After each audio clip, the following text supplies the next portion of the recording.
Alright, we are back, and here we are in the lovely town of Trinsic. See, it's Trinsic. There's the weapon shop there, and there's the little tavern place. Hey, what's his name's not there? I just noticed that. Anyways, what we're going to do today is simple. As you can see, actually you can't see because I haven't hit the button yet. As you can see, Gweno is now level 4 along with the rest of us. Yay! Alright, so we are going to go take our new frigate for a spin. Vroom vroom. Let's do this. We're going to Serpent's Hold. Alright. I buy the frigate. See? It's my frigate. It's pretty nice, huh? I'm on a boat. Alright, now, yep, there's the giant squid. Let's go around them. This is Serpent's Hold. It's located on an island, so you need a boat to get there. You can't orbit the moon or anything like that.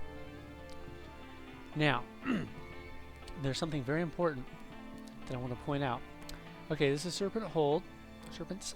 It's the Fortress of Courage. And if you come here, which you will, you want to talk to this guy right here. No, not that guy. Guy here. Loser. That guy right there. The swashbuckler. That's Dupre. Alright, he's the composer for Origin Systems, and he's also the fencing instructor at Serpent's Hold, and he's really awesome. The first time you come here, I've already spoken to him, so he's not going to do it, but the first time you come here, he'll ask if you're here for instruction. Say yes. Just do it. Just say yes. First, let's get his name. Hey, whoops. There we go. Monsieur Dupre. Yeah. He's awesome. The reason you want to ask or to say yes is because notice that my dexterity is now 23 and not 22. Yeah, you get a free point of dexterity if you train with him, so you should do it because it's a free point of dexterity.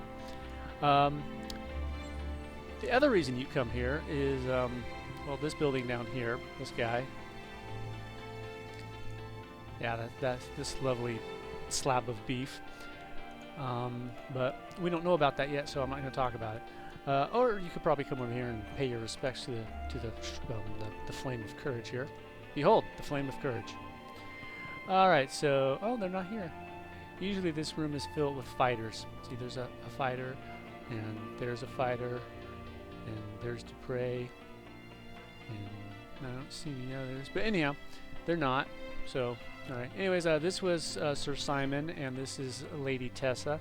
They're also from Ultima 5. There are a lot of people from Ultima 5 in this one. They used to be the Lord and Lady of... What was the name of that fortress? They had a little fortress out in the ocean. It's gone now.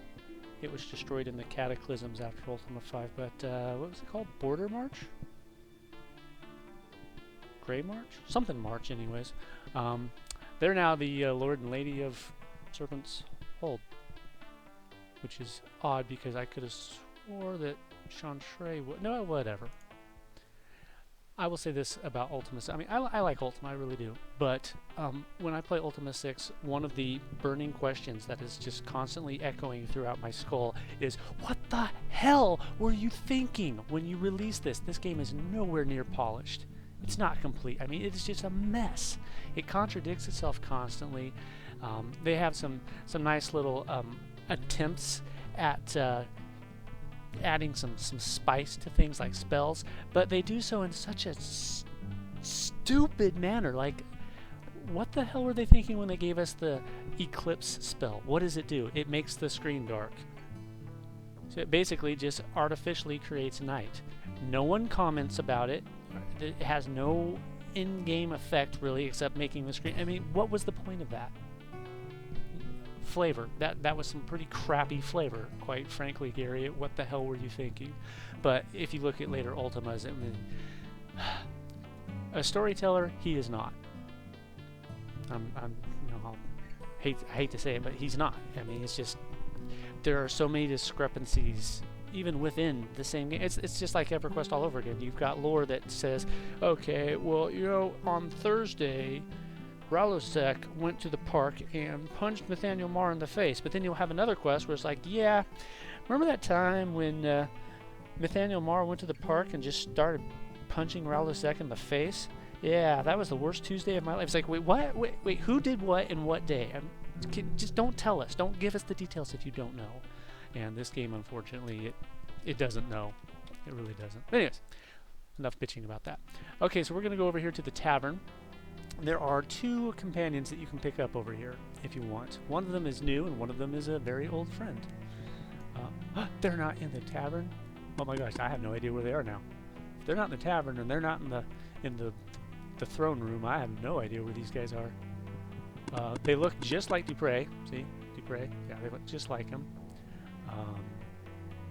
So I guess let's just look for fighters. But where could they be? Unless it's too early and they're all asleep, but I don't think so. Doesn't look like it's sleepy time. Oh, there they are. Well, I'm not sure what was going on there, but okay. Sir Simon, Lady Tessa, and then we got, I believe, Chantre, and is this Segallion? Where's this Segallion? Let's look at Chantre. Yeah, that's Chantre. Okay, that's Chantre. Brief history. You met him back in Ultima 2. He had a critical role to play in that adventure. That's one of the things I was talking about with the discrepancies. In some cases, the games or the source material for the games will talk of the adventures in Ultima 1, 2, and 3 as if it was someone else doing them. In other cases, it will be someone talking to you of things that you did in the past. So you're left with the question, am I the hero of Ultima 1 through 3, or was that someone else? Well, honestly, it's supposed to be you, but sometimes they get confused and they're not really sure. So yeah, it was you, but it wasn't you, depending on who's telling the story. So yeah, discrepancies, it's kind of dumb. The timeline is also not even remotely close to what you call stable. You'll meet some characters in this one where, oh yes, they were abducted by followers of Mondain, and they tortured her and they raped her and they killed her. Okay, when was this? Last week. Mondain's been dead for hundreds of years. Well, Mondain's been dead for hundreds of years as I load the gun. Well, no, I'm positive that his follower... Okay, that's when I shot him, Your Honor. It's really irritating. Jonna, one of the companions you can get, she's up in U, by the way. I should probably show her to you. You get her in this one, and she is in a fairly advanced state of age. You know, she's got like white hair, and she's all wrinkly and stuff. And it's like, okay, Jonna's about to depart for realms unknown.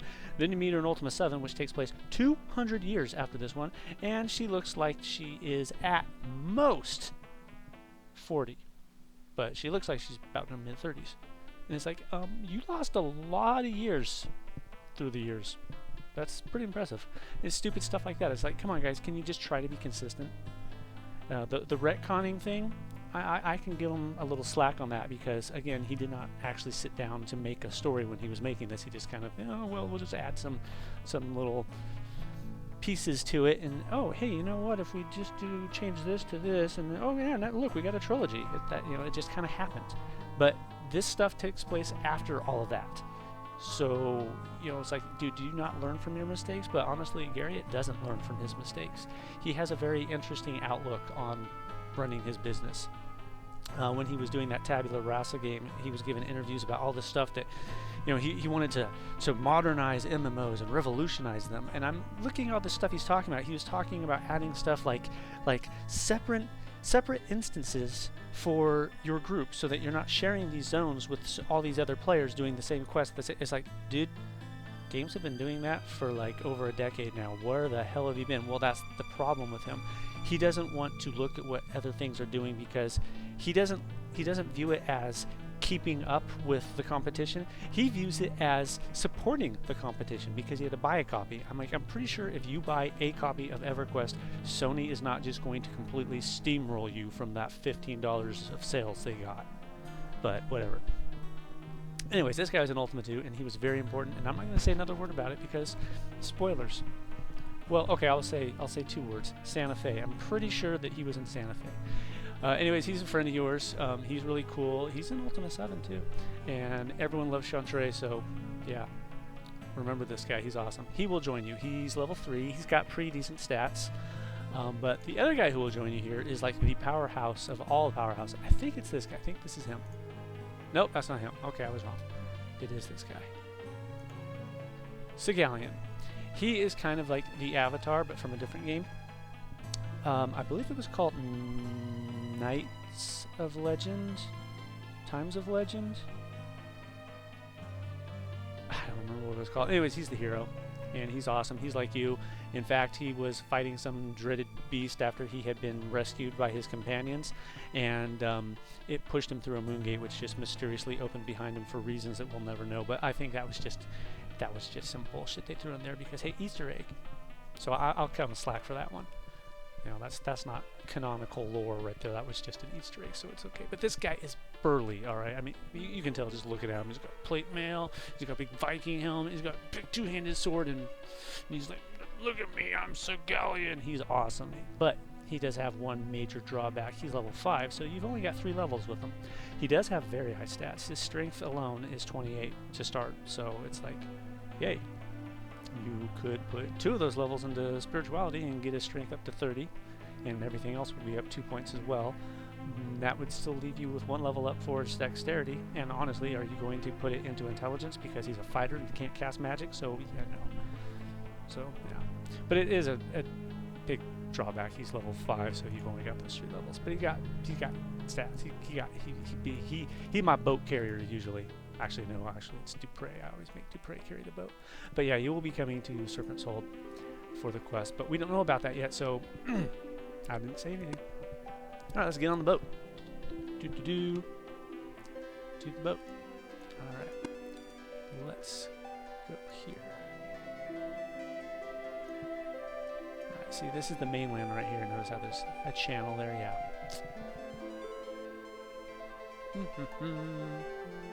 We got a boat. Oh yeah, I should probably rest. Hull strength 100%. I got attacked a little while ago when I was moving the boat over here. Alright. And with that, Serpent's Hold is complete. Now, I just real quick want to show you which direction was it? Shoot, I forgot. Oh, here, let's show you this guy. This is Mandrake. He's awesome. Alright. My name is Mandrake. Want me to call me? You can call me Hero, because truth in advertising, blah, blah, blah. No, my name is not Syrah, it's Hero. That's a little joke. Alright. This is Mandrake. He's really cool. He's going to tell us a story. Tell us a story. Yes, I'll pay you money. I'll give you 10 gold. 10 gold pieces? How much is that? For those of you who've played Ultima 9. That was probably my single favorite line in Ultima 9. Except, no, I take that back. My favorite line was, "Who are you?" That's what the Avatar asked everyone. And the guy, I can't remember the guy's name. Shakespeare? John Shakespeare or something? I think that's the guy who voiced the Avatar. Anyways, that one line, it captured, and to me, it captured what the character must have been feeling. It's like, this is not Ultima. Where the hell am I? What is this nightmare I find myself in? And he's just, who are these idiots? I felt for him. I really did. Anyways, all right. So he's going to tell us tales, but he's not going to tell us a specific tale. He's just going to tell us a bunch of stuff about the world. So well, here we go. Ships sailing off the edge of the world. Earthquakes, mad wizards, fierce battles. Okay. Let's see here. A man who found a way to fly. The strange secret of the wisps. Spells that halt the flow of time. Okay, what's the generic stuff here? Oh, 2 bands of gypsies who travel the King's Way who are often mistaken for each other. The pirate ship Empire. That's another one of those discrepancies. Okay, the pirate ship Empire was the Scourge of the Seas many years ago. Except it was actually the Scourge of the Seas like just last week when it sank. But it sank many years. Again, it's like, guys, come on. Can you at least sit down and talk before you write the story? just so you know what the other guy's writing, because yeah, you obviously haven't communicated in any way. This game does that a lot. It's really annoying. There's also a lot of unfinished content in this, like for example, the murder mystery. There's a murder that you cannot solve. It gets solved in Ultima 7 kind of offhand. It was kind of a gimme. They just said, oh, by the way, we never actually got around to finishing this, so yeah, this guy did it. You can kind of figure it out, sort of, but not really. You're never going to get like any concrete proof, just a gut feeling. But yeah, it was atrocious. For me, Ultima 7 is the best. Ultima 5 is a very close second. Ultima 6 gets left way. I mean, okay, yeah, it's very pretty and everything, but this to me does not make up for just the huge holes in the structure of this building. It's like I'm living in a house that consists of a single wall that's already starting to topple. Not the most happy house, but enough of this nonsense. Talks about the giant ants, in the dry land. All this stuff is real, and it's just kind of. Oh yeah, and he notices that Dupre has begun to doze off. Spoilers. He's sauced. Dupre loves the drink, but we love Dupre, so it's okay. What's your job? News. Tell me the news. Okay, my travels were interrupted recently in a most fearsome manner. I was captured by the gargoyles and taken down to the other side of the world, where they held me prisoner. But such was my good fortune that one of them helped me to escape. He spoke but little of our tongue, but I believe he said his name was Badlem. Okay, that's also true. This guy's awesome. Alright. Now that we've spoken to him, let me get back on the boat, because that reminded me of something I wanted to show you. This is another discrepancy. Come on, get on the boat. I don't know what that guy's doing. He's just standing on the water there. Jesus has come. Anyways, we're going to go down south. Oops. I normally don't use the mouse for controls, but there we go. That's what I wanted. Okay, we're just going to go this way. What I wanted to show you is right here. Thump. For the first time ever. Yeah, I'm not quite sure how to explain this. This was probably a mechanical type of inadequacy, but for the first time ever, you cannot circumnavigate the world. You've been able to do this in Ultima 1, all the way through 4, 5, 7, but for some reason in 6, the ethereal void surrounds the world. The world is literally flat. When he says he was taken to the other side of the world, when they say the gargoyles are coming from the other side of the world, they mean that. They're right on the other side of this. Yeah, not quite sure how to really explain this. Again, I think it's a technical limitation. This was the first time that they were doing stuff not on an Apple computer, and by Apple, I mean like Apple IIe. That's just what it was. And now they were working on a 386. Oh my God, this is like. This was high-tech stuff, so they probably couldn't figure out how to do map wrapping, which honestly that's kind of pathetic, guys. But anyhow, yeah, there's the void. Right, not overly impressed by that, to be honest. They never really explain that. They don't even try to explain it, as far as I know. So yeah.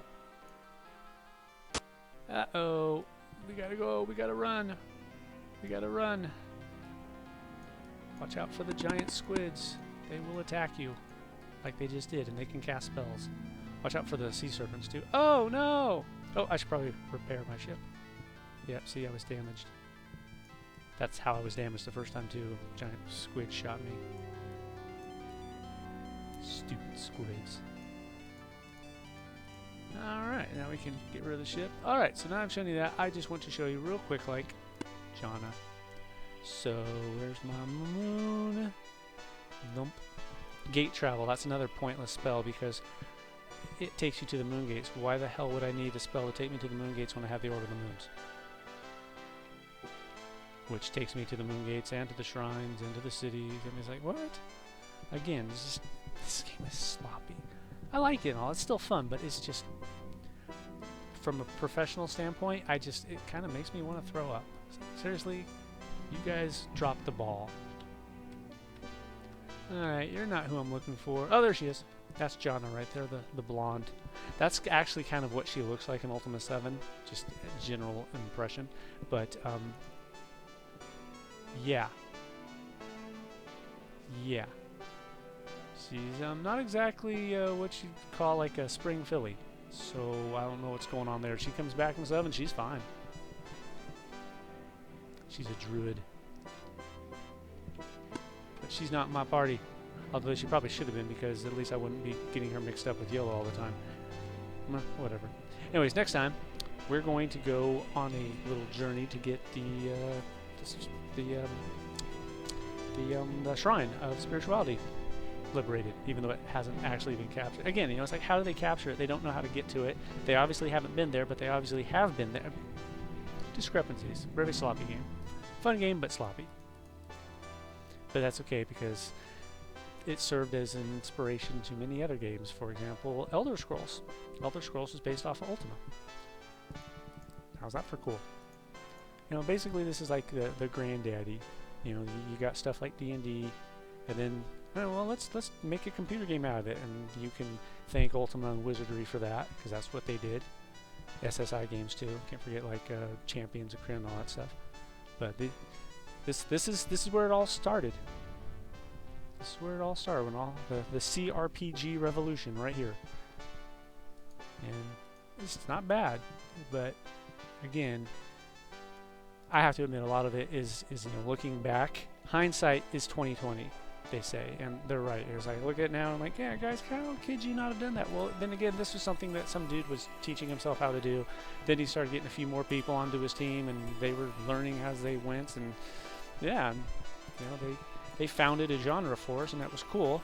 Stuff like Dragon Quest, Final Fantasy. I mean, they all got their roots right here.